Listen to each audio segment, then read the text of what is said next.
Hi everyone, welcome to my channel. ಈ video ನಿಮಗೆ ಇಷ್ಟ ಆದರೆ ಒಂದು ಲೈಕ್ ಮಾಡಿ, ಸಬ್ಸ್ಕ್ರೈಬ್ ಮಾಡಿ, ಅಲ್ಲೇ ಇರೋ ಬೆಲ್ ಐಕಾನ್ನ ಕ್ಲಿಕ್ ಮಾಡಿ.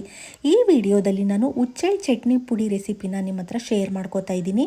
ನೋಡಿ, ಇಲ್ಲಿ 1 ಬೌಲಷ್ಟು ಉಚ್ಚೆಳ್ಳನ್ನ ನೀಟಾಗಿ ಎಲ್ಲ ಕ್ಲೀನ್ ಮಾಡಿ ತೊಗೊಂಡಿದ್ದೀನಿ. 1 ಬೌಲು. ಅದಕ್ಕೆ ಒಂದು 10 ಗುಂಟೂರು ಮೆಣಸಿನ್ಕಾಯಿ, 1 ಗೆಡ್ಡೆಯಷ್ಟು ಬೆಳ್ಳುಳ್ಳಿ, ಜೀರಿಗೆ, ಮೆಣಸು ತೊಗೊಂಡಿದ್ದೀನಿ. ನೋಡಿ, ಒಂದೇ ಥರ ಕಾಯಿ ಚಟ್ನಿ, ಕಡಲೆ ಚಟ್ನಿ, ಕಡಲೆ ಬೀಜದ ಚಟ್ನಿ ಇದನ್ನೇ ಮಾಡಿಕೊಂಡು ನಿಮಗೆ ಬೋರ್ ಆಗಿದ್ರೆ ಈ ಥರ ಚಟ್ನಿನ ನೀವು ಮಾಡ್ಕೊಳ್ಳಿ. ತುಂಬಾ ಟೇಸ್ಟು ಚೆನ್ನಾಗಿರುತ್ತೆ. ನೋಡಿ, ಇವಾಗ ನಾನು ಒಂದು ಗ್ಯಾಸ್ ಸ್ಟವ್ ಮೇಲೆ ಒಂದು ಕಡಾಯಿನ ಇಟ್ಟು ಅದಕ್ಕೆ ನಾನು ತಗೊಂಡಿದ್ದಂಥ 1 ಬೌಲು ಉಚ್ಚೆಳ್ಳನ್ನ ಹಾಕ್ಕೊಂಡು ನೀಟಾಗಿ ಹುರ್ಕೋಬೇಕು. ಇದು ನೋಡಿ, ಬೇರೆ ಕಾಳುಗಳ ಥರ ಇದ್ರೂ ಬಣ್ಣ ಚೇಂಜ್ ಆಗೋದೆಲ್ಲ ಗೊತ್ತಾಗಲ್ಲ.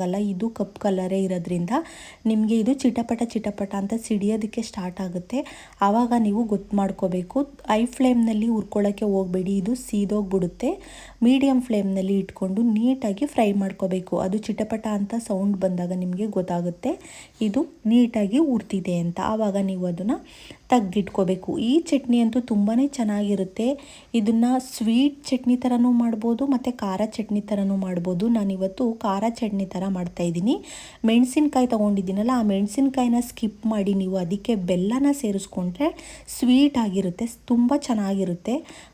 ಇವಾಗ ನೋಡಿ, ಅದು ಹುರಿದ ನಂತರ ನಾನು ಒಂದು ಪ್ಲೇಟ್ಗೆ ಅದನ್ನು ಎತ್ತಿಟ್ಕೊಂಡು ನಂತರ ಅದೇ ಕಾದಿರೋ ಅಂಥ ಬಾಣಲಿಗೆ ಜೀರಿಗೆ ಮತ್ತು ಮೆಣಸನ್ನ ಸ್ವಲ್ಪ ಕಲರ್ ಚೇಂಜ್ ಆಗೋವರೆಗೂ ಅದು ಘಮ ಬರುತ್ತೆ, ಅಲ್ಲಿವರೆಗೂ ಅದನ್ನು ಫ್ರೈ ಮಾಡಿಕೊಂಡು ನಂತರ ಗುಂಟೂರು ಮೆಣಸಿನ್ಕಾಯಿ ಮತ್ತು ಬೆಳ್ಳುಳ್ಳಿನೂ ಹಾಕ್ಕೊಂಡು ಸ್ವಲ್ಪನೇ, ಅಂದರೆ ಅದನ್ನೆಲ್ಲ ಫುಲ್ಲು ರೋಸ್ಟ್ ಮಾಡೋದು ಬೇಡ, ಒಂದು ಸ್ವಲ್ಪ ಫ್ಲೇವರು ಚೆನ್ನಾಗಿ ಬರುತ್ತೆ ಅಂತ ಮತ್ತು ಟೇಸ್ಟು ಚೆನ್ನಾಗಿ ಬರುತ್ತೆ.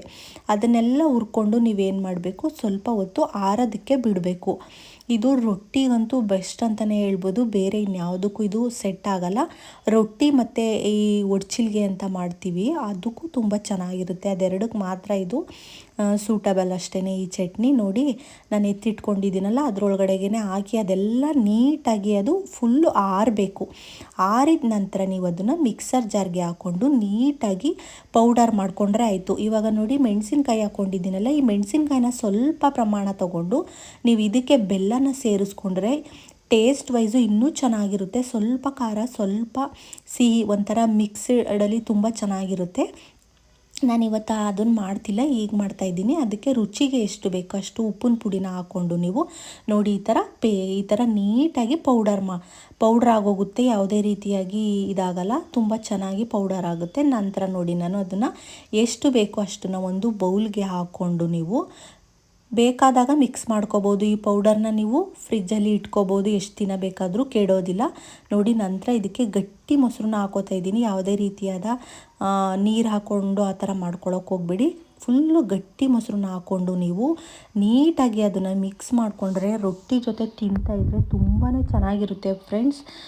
ಒಮ್ಮೆ ಟ್ರೈ ಮಾಡಿ. ನೀವು ಬರೀ ಕಾಯಿ ಚಟ್ನಿ ಮತ್ತು ಕಡಲೆ ಬೀಜದ ಚಟ್ನಿ ಅದನ್ನೇ ಮಾಡಿಕೊಂಡು ನೀವು ತಿಂದು ಬೇಜಾರಾಗಿದ್ದರೆ ಈ ಥರ ಒಮ್ಮೆ ಟ್ರೈ ಮಾಡಿ, ತುಂಬ ಚೆನ್ನಾಗಾಗುತ್ತೆ. ನೋಡಿ, ಈ ಥರ ನಾನು ನೀಟಾಗಿ ಮಿಕ್ಸ್ ಮಾಡ್ಕೊಂಡಿದ್ದೀನಿ. ಇದನ್ನು ರೊಟ್ಟಿ ಜೊತೆ ಹಾಕ್ಕೊಂಡು ಬ್ಯಾಟಿಂಗ್ ಮಾಡ್ತಾಯಿದ್ರೆ ಸಖತ್ತಾಗಿರುತ್ತೆ ಫ್ರೆಂಡ್ಸ್. ಈ ವಿಡಿಯೋ ನಿಮಗೆ ಏನು ಅನ್ನಿಸ್ತು ಕಾಮೆಂಟ್ ಬಾಕ್ಸಲ್ಲಿ ಕಾಮೆಂಟ್ ಮಾಡಿ. Thank you for watching. ಮುಂದಿನ ವಿಡಿಯೋದಲ್ಲಿ ಸಿಗೋಣ. Bye bye, take care.